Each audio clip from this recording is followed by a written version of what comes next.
Half the time he would be wide awake, staring frog-eyed at the ceiling, his hand resting absently on his genitals. In this position, in order to avoid thinking of the future, he would think of the past. He would rehearse the proudest episodes of his life and compare them with his present state of stifled inertia. His graduation, his 6-month tour of Italy and the Greek islands, the flush of intellectual excitement in which he had completed his MA thesis, his first sexual conquest, his second sexual conquest, his last sexual conquest, the publication of his note on line 25 of Little Gidding in a 1976 issue of Notes and Queries, the second graduation ceremony at which he had been awarded his doctorate. But always at the front of his mind there festered the knowledge that these events had taken place a long time ago. They had all occurred within a period of 8 years, and since then nearly the same period had elapsed, and in all that time nothing had happened. Not a solitary highlight.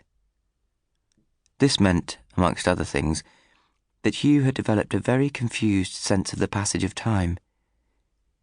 He was aware that 8 years had passed since he had received his final degree, but because there were no landmarks to punctuate these years, he could no longer distinguish them from one another, or achieve any grasp of their cumulative span.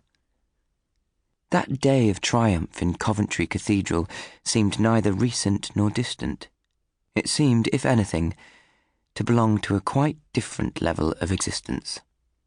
His life now comprised other realities, the hiss of the gas fire, and the heavy warmth of his bedroom, the texture of pubic hair as he twined it around his index finger, the smell, to which he had long since become immune, of the unwashed socks and underpants stashed under the bed, and the daily routine of forcing himself, at about 2:30, out of his bed, out of the flat, onto a bus, and onto the university campus, in search of a kind of companionship.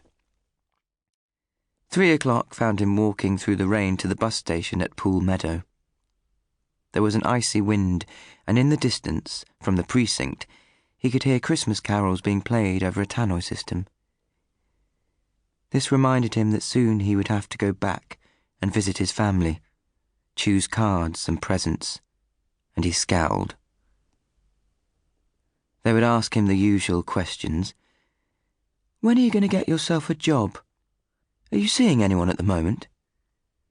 And he would have to suffer the subtle taunts of his younger brother who sold bathroom fittings for a company based in Aberdeen and made more money in a month than Hugh had ever earned in his life. But there would be decent meals, and when it all got too much, he could go up to his bedroom and smoke.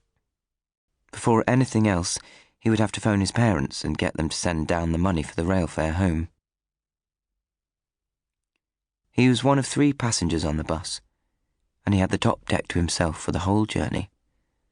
At various stops, he looked out for familiar faces, friends, lecturers, students who might have been staying up for part of the vacation, but none appeared.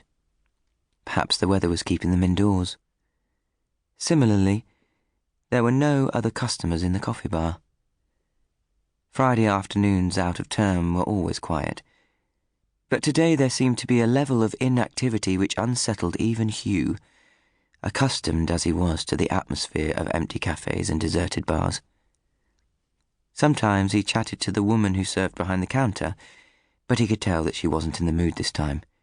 She was reading a magazine, and anyway, he couldn't think of anything to say. So he sat and made his cup of hot chocolate last for nearly half an hour, until another customer finally appeared.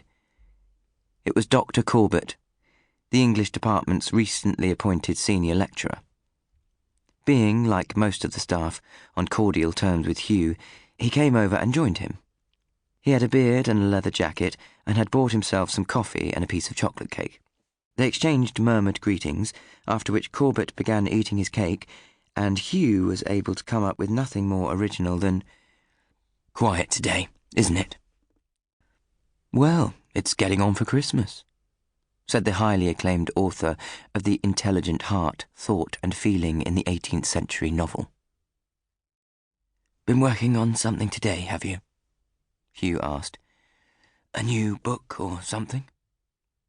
Examiners' meeting, said Corbett, with his mouth full.